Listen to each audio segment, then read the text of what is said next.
Hey, this soup for breakfast doesn't taste great. It's too watery. Why is it like this? Yeah, it's not that good. Can you make it thicker?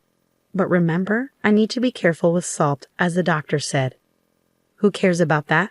I really like strong flavors. The one who always complains about food is my mother-in-law, Nell. She always wants food with lots of seasoning, but she's overweight and has almost diabetes.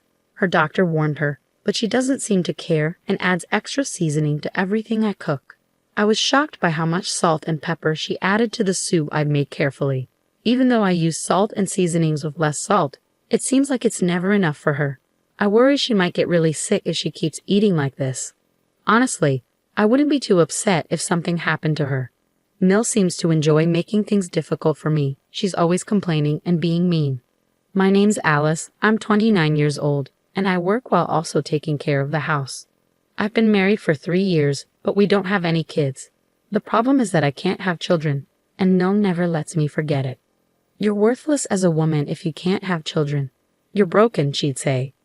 You should be thankful just to be allowed in this house. You're right, I am broken because we've tried so many times, and I can't have kids. Talk about getting a bad deal. Ha, how can you say that? My husband laughed. Well, because a woman who can't have kids is done for, Mill added. You're right, Mom, my husband agreed. That I'm broken. I really want a baby. I've been going to the doctor while working, trying everything, but nothing's working. It's exhausting both physically and emotionally. So I've decided to stop the treatment. It's also expensive, and it's hard to keep going for years.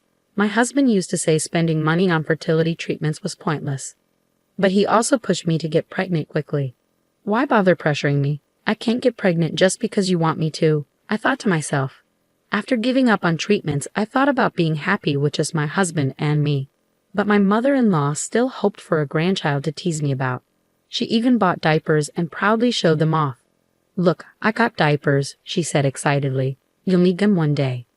Ha, aren't those a bit small for you, Mill? I joked back. Ha. Hey, these are for a baby, can't you see that? She replied.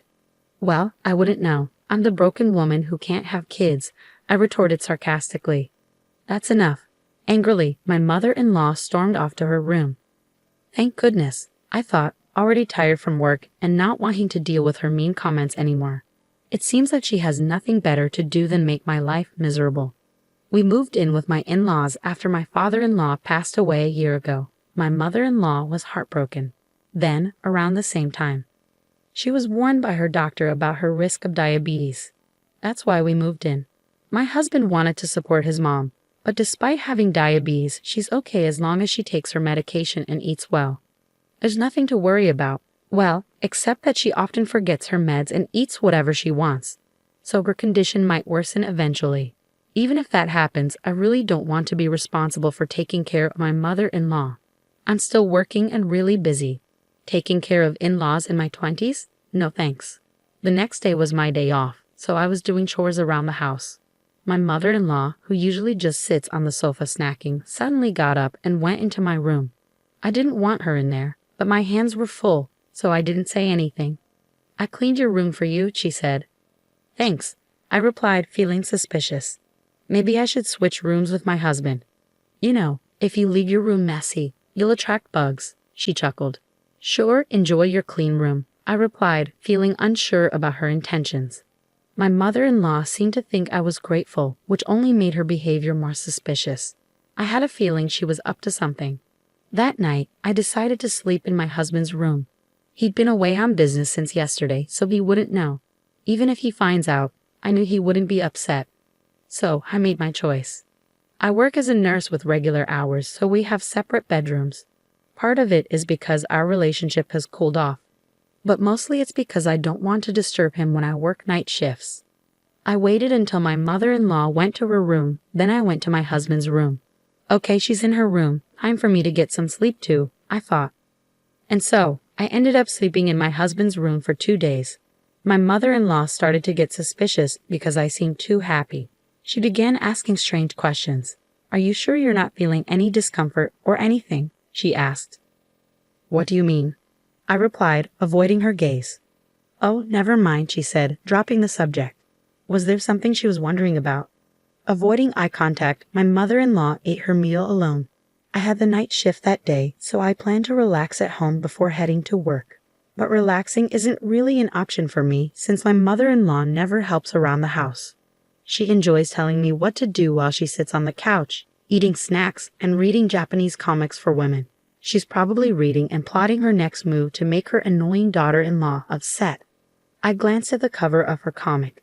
It was titled Epic Mother and Daughter-in-Law Swamp Battle in English. I couldn't help but roll my eyes at her choice of reading material. Eventually, my husband returned from his business trip, but it was already 10 p.m. GH. I'm exhausted. I'm going to take a bath, he said.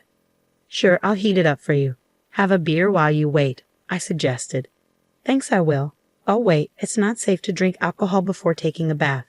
Okay, I'll have a non-alcoholic beer then, he reluctantly agreed, listening to my advice about the dangers of mixing alcohol and hot water. You'd think he'd know better. Even saunas have signs warning against entering if you're drunk. But no, common sense isn't so common for him or my mother-in-law. After that, my husband took his bath and started singing loudly. We live in a single-family home, but singing at this hour.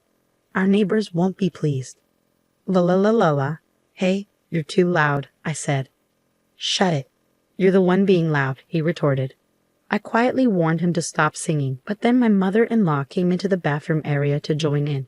Watkin is just trying to enjoy himself singing. What's wrong with that? She said. What? You really don't know how to treat your husband, do you? Always so inconsiderate and complaining, my mother-in-law scolded me. Hey, I'm not the one always complaining, Mill, I replied. Talking back, huh? You're definitely not cute. Not that you're a beauty to begin with, she sneered. That's okay with me. I probably look like a knockout beauty in some other country, no worries, haha. After that, my husband got out of the bath and started drinking. It was already 10:30 p.m., and I needed to leave for the hospital where I work. Even though it's close by, there's a lot to do, so I have to leave early. Oh, by the way, I've been sleeping in your room. Would you mind sleeping in mine tonight? My clothes are all over, I mentioned to my husband. Sorry, sure. Doesn't matter to me, he replied. Okay, I'm heading out then. Take care. I whispered to my husband so Mill wouldn't hear. Just as I was about to grab my bag and leave, I heard my husband let out a loud groan. What? Watkin. He was curled up on the floor, holding onto his leg and moaning. He looked like he was in a lot of pain. Mill's face turned pale, and she started to panic. What's happening? Speak, she demanded. He couldn't say a word, no matter what I asked. There was no response. I felt like I needed to do something, but then I noticed something strange. The floor was unusually slippery. Even though I was wearing socks, it felt like I could easily fall. What on earth is this? I exclaimed. Watkin, Mill, what did you do? I didn't do anything. It's not my fault, Mill protested. Blaming my mother-in-law wouldn't solve anything at that moment, so I immediately called an ambulance. My husband was taken straight to our hospital, and work was the last thing on my mind. Even after we arrived, he kept clutching his leg, visibly sweating in pain. It hurts so bad, Watkin. Hang in there, please, I pleaded. Thankfully, a doctor was able to examine him, and he seemed a bit relieved. His leg was indeed broken, just as we suspected. It was a 5th metatarsal fracture, which made sense given how he slipped on that slick floor. His foot was visibly swollen. Usually, people get this kind of fracture by tripping or putting too much weight on it. Speaking from my own experience, I twisted my ankle falling downstairs years ago. I heard a loud snap, and the pain was unbearable. I was also diagnosed with a 5th metatarsal fracture. I was lost in music while walking downstairs, so it was quite embarrassing. I even lied to my close friends about it. Since his fracture didn't need hospitalization, my husband could come home. I was supposed to work a night shift, but my nursing supervisor insisted that I take the night off. It wasn't life-threatening, but I guess she was genuinely worried. I survived, but now I've got a fever, my husband remarked. Well, you broke your leg, so getting a fever isn't surprising. But why was the floor so slippery? Maybe we should ask Mill about that, huh? I suggested. Hey, what did you do to the floor in the room? I confronted Mill. Well, the floor was slippery. That's why I slipped and fell. I could have seriously hurt myself, my husband interjected. That room is for my daughter-in-law, so I greased the floor. What? I was hoping she would slip, so I put a lot of grease on the floor. I never expected you to go in there and slip, Mill confessed. Ah, unbelievable, I exclaimed. It turns out my mother-in-law intentionally greased the floor to make me fall. She had claimed to have cleaned the room, but her actual intention was to harm me. I'm furious. If I had entered that room, I could have been seriously injured. Breaking a leg would be the least of my worries. Hitting my head could have been fatal. My mother-in-law's actions are practically criminal. You're despicable. You're not even family to me anymore. I got seriously hurt because of you. I'm going to the police, I declared. Wait a minute. I didn't directly cause any harm, did I? Your wife is the one to blame. She told you to enter her room, didn't she? So this is all her fault, Mel retorted. Shut up. That's not the point. You're getting arrested. My husband furiously dialed the police. My mother-in-law tried to snatch the phone away but couldn't overpower him, even with a broken leg. My husband was desperately holding onto his phone, talking to the police. I couldn't help but wish I was at work, or even at the hospital, instead of dealing with this mess. Neighbors will eventually hear about this horrifying situation. Since she almost injured me too, maybe I should also involve the police. We don't know for sure, but she might be charged with attempted harm. Wait now. I don't want to go to the police, Mel protested. Really? You knew the risks when you did this, or did you think you could just make me disappear from this world? I snapped.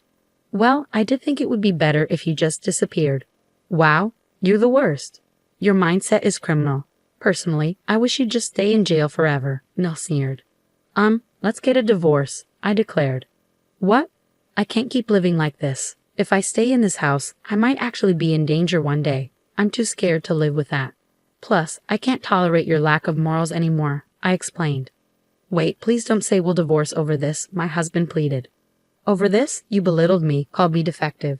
Do you even realize how much that hurts? I can manage without you just fine, I stated firmly. No, I need you. I was depending on your income. I even signed a new car contract. I finally got the Toyota Century I've always wanted from Japan. My husband protested. I don't care anymore, I said, feeling determined. I managed to clean the slimy floor and quickly packed my belongings into a bag. I stuffed more into my carry-on, took off my wedding ring, and placed it on the table. While searching through a shelf full of dishes, I thought about bringing the divorce papers. Ah, found it. The divorce papers you wrote before. Remember how you wrote that if I can't have a child within 2 years, we divorce? Thanks. I can't have children now, so let's divorce, I declared, holding the papers in my hand. You must feel relieved now, I added. Wait, what about the loan for my Century? My husband asked. Who cares? I replied dismissively. I left the house and went straight to the hospital. The compassionate charge nurse didn't ask many questions when I showed up. She seemed to understand I had my reasons. Being a nurse, I can support myself without relying on a husband. I wondered why I endured being treated poorly by my in-laws, enduring their mean comments. The whole situation felt ridiculous, so I decided to focus solely on my job and stop dwelling on it. The next morning, I filed for divorce, and he's now my ex-husband. Given the emotional pain he caused me, I consulted a lawyer about getting compensation. In the end, my ex-husband had to pay me, and I couldn't help but think serves you right. Since the police got involved, it seems the neighbors have been avoiding my mother-in-law because she blabbed about why my ex-husband broke his bone. Everyone thinks she's a terrible parent, which is understandable.